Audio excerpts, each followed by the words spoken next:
Hey y'all, thanks for stopping in.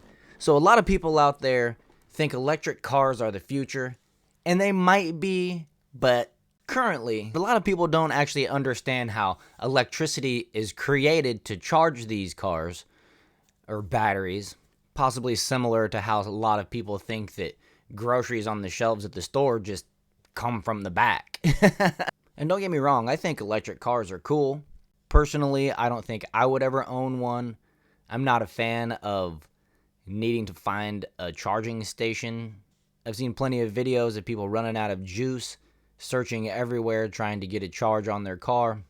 They finally find a place and then that place doesn't work or whatever. So then they end up having to search online. They find a person, they go to their house and have to plug into somebody's random's house or whatever. And just doesn't sound like something that I would be interested in.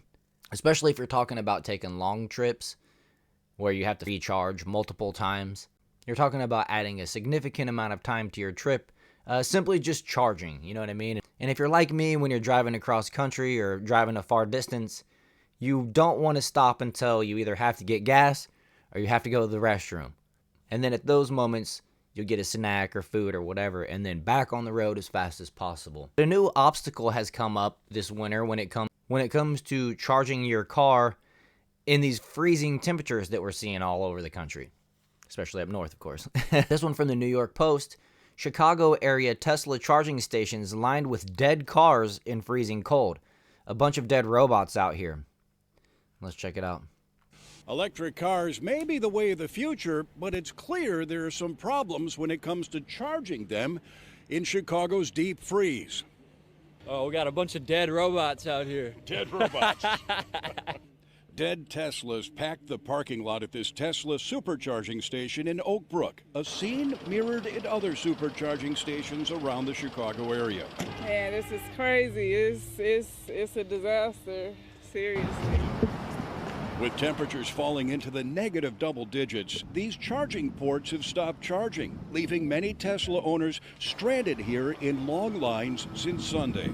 Nothing, no juice, it's still on 0%. And this is like 3 hours this morning being out here, after being out here 8 hours yesterday. Has it been charging? No, not at all. It just isn't working. At all. It's just frozen, and so I'm now getting it towed to the Tesla service center because that's my only option at this point. Adding to their frustration, they say, is that they're getting no help when they call Tesla for assistance. No response from Tesla. We have been suffering since yesterday afternoon. These are unusually cold temperatures, but do you find this acceptable? No, not at all. Not really. I think it's less on the actual vehicle and more on the infrastructure. Tesla has not responded to our emails for comment, but an automobile expert we talked to said that the owners of all EVs should hit the battery precondition button on their car before attempting to charge it in extremely cold weather. So it looks like these Teslas, not only are they not taking the charge, it looks like the chargers aren't giving a charge as well. How frustrating, seriously, knowing that the gas station is just down the street, too. You paid a lot of money for this car, and now you're stranded paying for a tow, and like that one man said, completely out of options, have to have it towed to the Tesla service center. Charging stations have essentially turned into car graveyards in recent days as temperatures have dropped to the negative double digits. Nothing, no juice, still on 0%. Tyler Beard, who has been trying to recharge his Tesla at the Oak Brook, Illinois Tesla supercharging station since Sunday afternoon, told the news outlet, "Desperate Tesla owners in and around Chicago were seen trying to charge their vehicles with no luck amid frigid temperatures that have gripped the Midwest. This is like 3 hours being out here after being out here 3 hours yesterday." Man, how frustrating, especially if you're trying to travel a far distance. Added, already a day to this guy's trip, and he still hasn't moved. Beard and several other Tesla owners were trying to charge their cars amid long lines and abandoned cars at the Tesla charging stations in the Chicago area. "This is crazy. It's a disaster, seriously," said another Tesla owner. Considering not only can these people not charge their car, they're frozen. They gotta go get a hotel room, I guess, or sit in their frozen car. That's not a good scenario. I'm surprised people haven't been injured or worse from the cold. Michelle said she abandoned her car and got a ride from a friend after hers would not charge. We got a bunch of dead robots out here, one man said. Kevin Sumrak, another guy, told the Fox station that he landed Sunday night at Chicago O'Hare International Airport and found his Tesla dead and unable to start. Man, and Teslas are expensive, so how frustrating, you know what I mean? To stick with a good old gas guzzler till they figure this one out, if you ask me.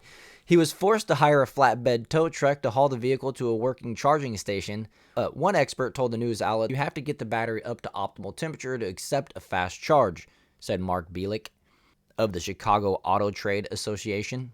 It looks like there is a precondition your battery heated up type scenario, but apparently not everybody that owns a Tesla is aware of this.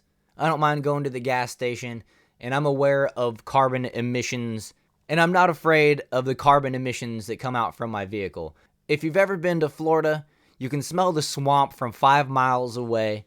That's carbon.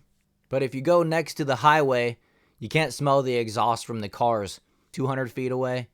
So, till we can figure out how to stop volcanoes and swamps from rotting, I'm not worried about human carbon emissions, at least. You know what I'm saying? So, I'm going to wrap up there. I just wanted to talk about this briefly because I feel for those people in Chicago and other cold areas where their expensive vehicle has become unreliable. And I wish them the best, at least to stay out of the cold. If you enjoyed this video, hit that like button, subscribe to the channel. Thank you for watching, and I'll see you guys next time.